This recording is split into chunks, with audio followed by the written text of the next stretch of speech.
Vamos falar nesse capítulo sobre o milênio. A primeira coisa que precisamos entender sobre a escatologia bíblica é que nós não somos predominadores de toda a verdade e nem temos todo o conhecimento. Outra questão muito lógica e interessante é que João, na ilha de Patmos, quando tem a revelação sobre o milênio, ele não expõe essa revelação em ordem cronológica, ou seja, em ordem de acontecimentos. Muitas das palavras que João menciona, ou quando ele vai expondo a sua visão, a sua revelação, ele tanto adianta os acontecimentos, como ele depois retorna atrás, reparando, retificando a sua visão. É como ele fosse contar e, após algum tempo dele falando, ele lembra de alguns detalhes e volta atrás. Então, as questões não estão delineadas certinha no acontecimento. Precisamos prestar muita atenção sobre isso. Outra coisa muito interessante que nós vemos em Apocalipse, ou também nesta revelação do milênio, é que a maioria das questões vistas por João são imagens muito comum em revelações na sua época. Ele iria ver coisas que nós hoje não vemos e não entendemos, mas eram comuns no meio do acontecimento, da época que se vivia, porque principalmente questões referidas às imagens, e as imagens que eu digo são estátuas que existiam naquela época dentro dos impérios no qual os profetas viviam. Então vamos lá. O milênio é relatado no livro de Apocalipse, capítulo 20.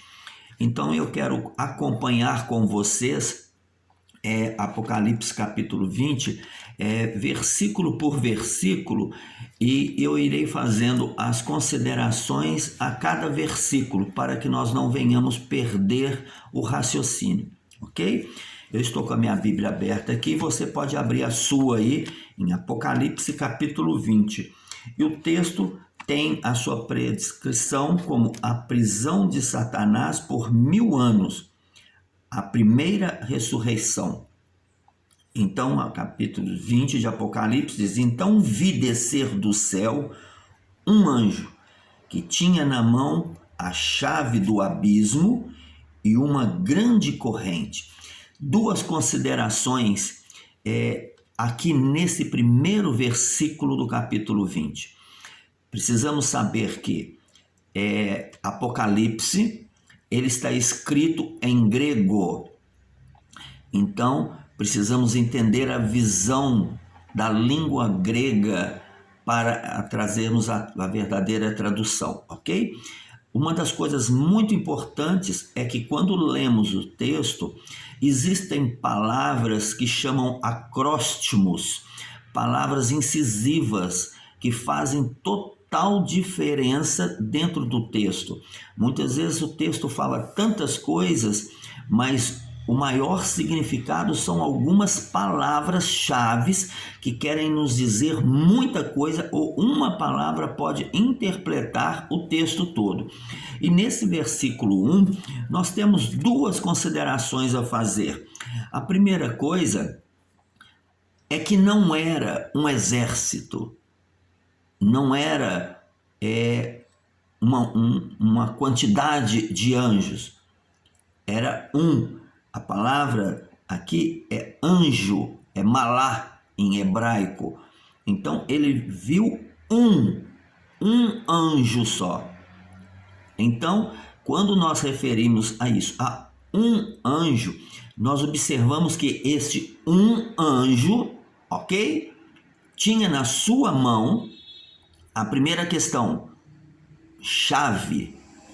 E chave se serve para abrir portas. Então, a dimensão que ele viu um anjo descendo dos céus, ele tinha que passar por uma porta. E essa porta era a porta do abismo. Significa que existe dentro dos 7 céus, que são compostos, um céu que é vedado por uma porta, que chama abismo, ok?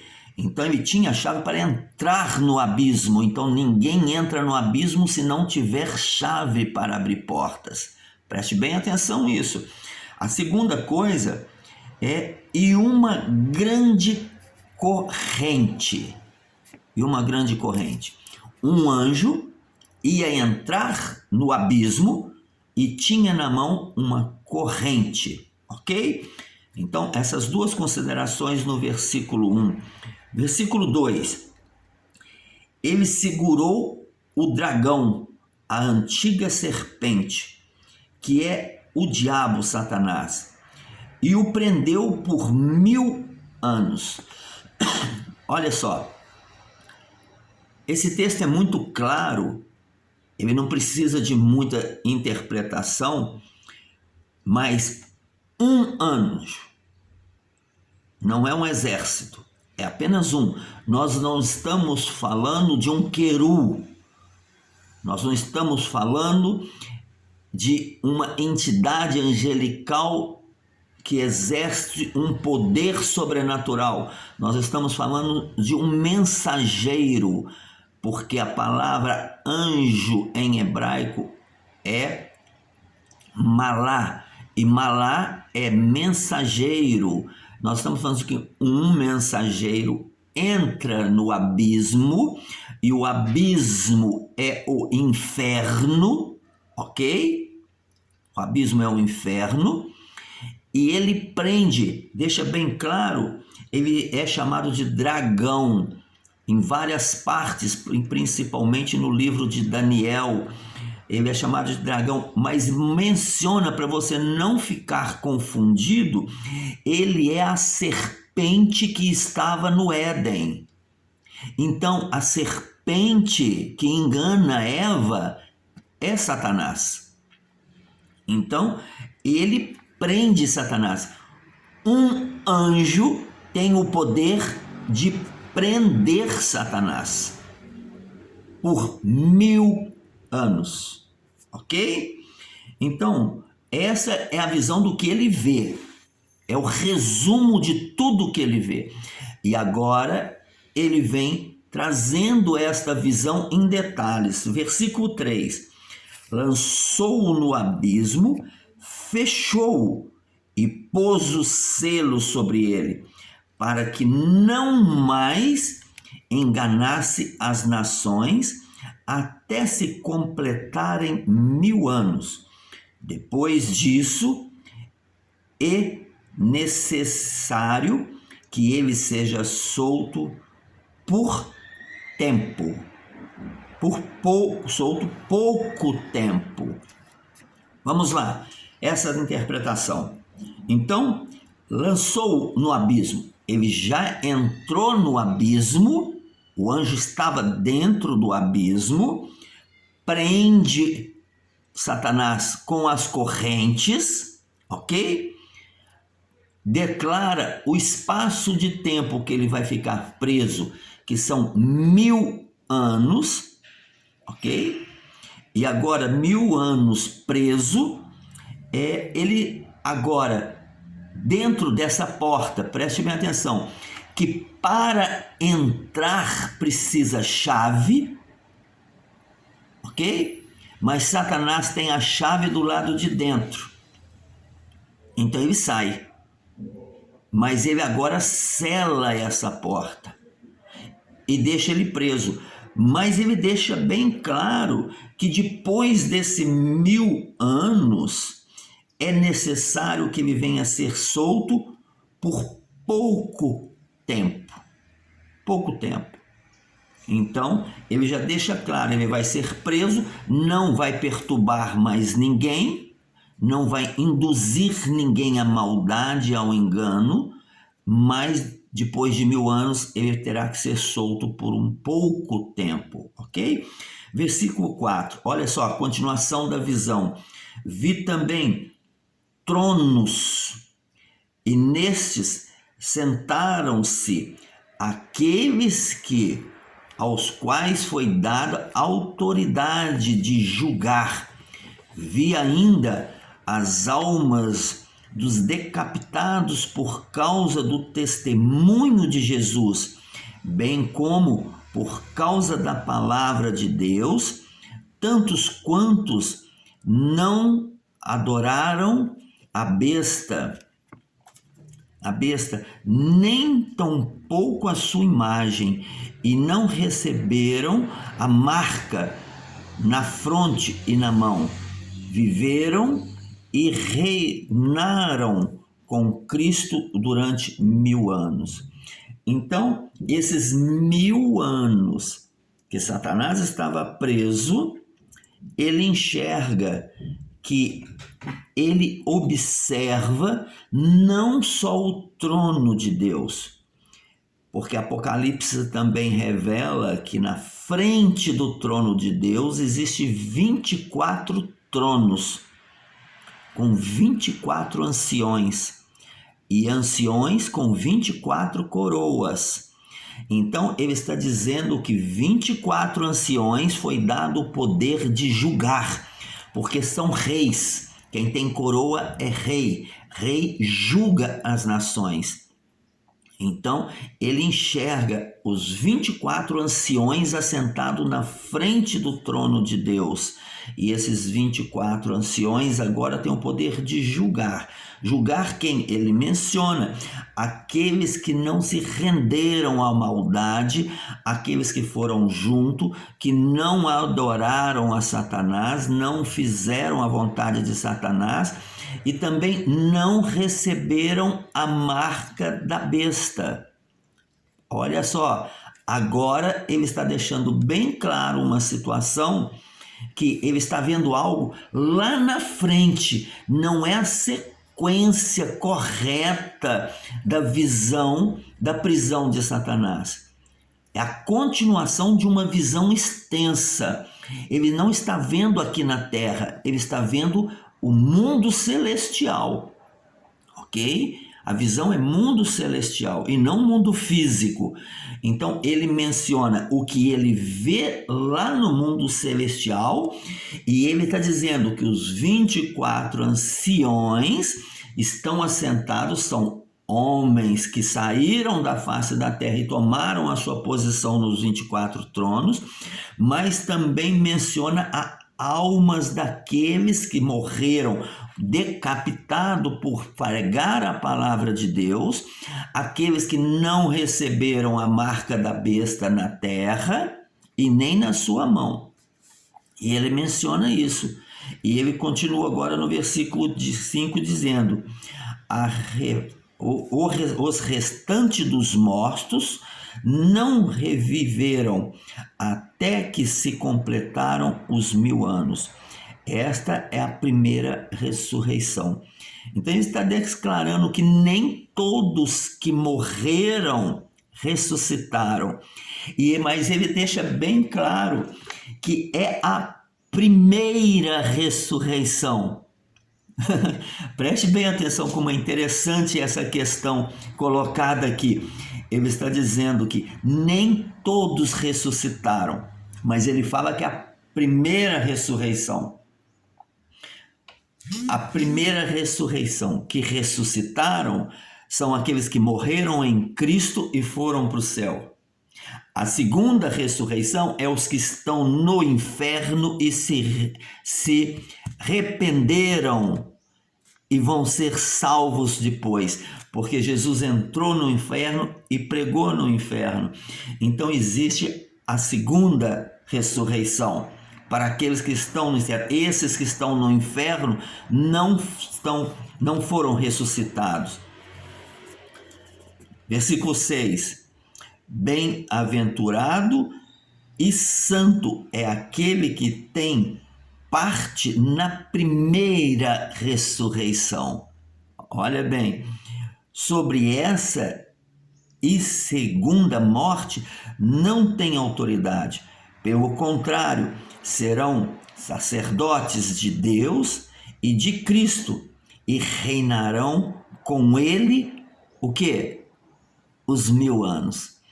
Ele está falando que nesse período dos 1000 anos, aqueles que foram mortos na sequência, não dos 1000 anos, porque nos 1000 anos não havia tentação, não havia perdição, mas as pessoas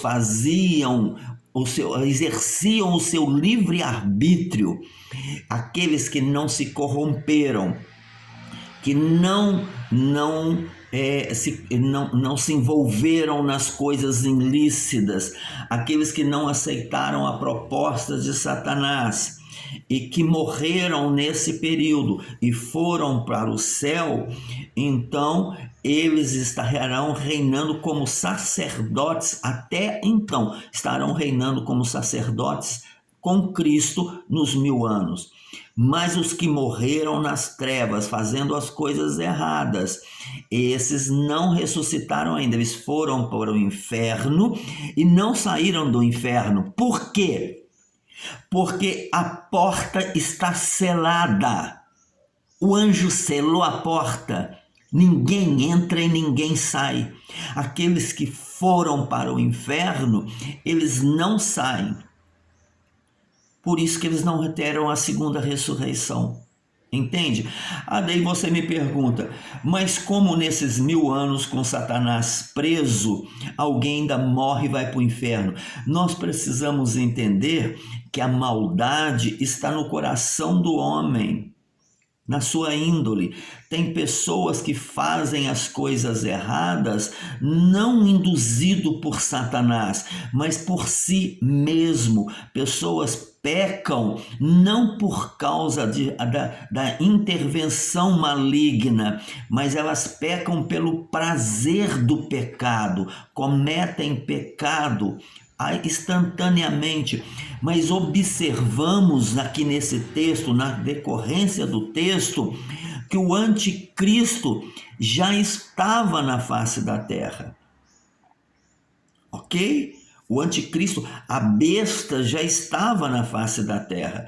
E uma vez que a besta já está na face da terra, preste bem atenção, antes da prisão de Satanás por 1000 anos, significa que a marca da besta já está liberada. Então pessoas colocam a marca espontaneamente, não induzida por Satanás. A besta faz a vontade de Satanás, ok? Preste bem atenção, muito lógico e fácil de se entender, é que a besta não é Satanás. O anticristo não é Satanás, mas é alguém que faz a vontade de Satanás. E automaticamente, para que ela venha conseguir êxito na sua evolução, ela não só engana, mas como ela promete benefícios para aqueles que entram e estão com ela. Então, a situação é caótica no planeta e ele promete solução. Então, a fim daqueles que tenham a marca, consigam obter a solução. Entendem isso? Isso é muito lógico. Então, dentro dessa questão, desse capítulo, do versículo 1 até o versículo 6 de Apocalipse 20, que fala sobre os 1000 anos, o acontecimento, ele deixa bem claro, resumindo agora, ele diz que Satanás será preso, a porta do inferno será lacrada por fora, ok? Por fora, não sai, ok? E agora, ninguém que está lá sai, ok? Mas os acontecimentos acontecem na face da terra. O povo ainda mata, rouba, prostitui, se faz as coisas erradas, mas também tem aqueles que espontaneamente seguem a vontade de Deus. Durante 1000 anos, muitas pessoas irão morrer. Os que vão morrer no estágio de 1000 anos, aqueles que morrem santos, aqui usa a palavra santos, vão para o céu e irão reinar com Cristo na qualificação de sacerdotes. Galardão, irão receber seu galardão como sacerdotes. Mas aqueles que forem mortos no pecado irão para o inferno e não terão direito da segunda ressurreição no prazo de 1000 anos. Ficarão no inferno por 1000 anos. Ok? Este 1000 anos acontecerá estas questões. Mas vamos continuar trazendo o desenvolvimento dessa questão milênio, porque ela não para por aqui. Porque o próximo passo, no versículo 7, vai falar que Satanás é solto e derrotado. Então, e logo depois, no versículo 11, começa dizendo o juízo de Deus, aonde vai falar sobre o julgamento daqueles da segunda morte. Ok? Então, vamos falar por detalhes. Então, o 1000 anos já aconteceu? Não. No dia de hoje, em dezembro de 2023, ainda não aconteceu. Nós não estamos vivendo o milênio. Segunda questão, isso vai acontecer antes de Jesus arrebatar a igreja? Não! Ou sim? Jesus vai arrebatar a igreja para depois acontecer os 1000 anos? Não! Ou sim? Preste bem atenção. Eu estou deixando uma pergunta que é muito lógica e é onde se dá mais debate. Se Jesus arrebata a igreja, os santos sobem. Se os santos sobem, durante 1000 anos, quem morrer só vai para o inferno. Porque os santos já subiram. Então, este 1000 anos acontecerá antes da volta, a segunda volta de Jesus. Ok? Antes da segunda volta de Jesus. Porque a segunda volta de Jesus vai se dar no juízo de Deus, aonde é julgado o que sobe e o que não sobe. Do versículo 11 para frente. Então, os 1000 anos acontecerá antes da volta de Cristo. Ok? Porque quando Jesus voltar, a igreja, os santos sobem, e uma vez que o santo subiu, o versículo 5, os restantes dos mortos, o 4 e o 5 não estariam aqui. Aonde fala aqueles que morreram durante os 1000 anos e que estão com Cristo reinarão como sacerdotes. E os restantes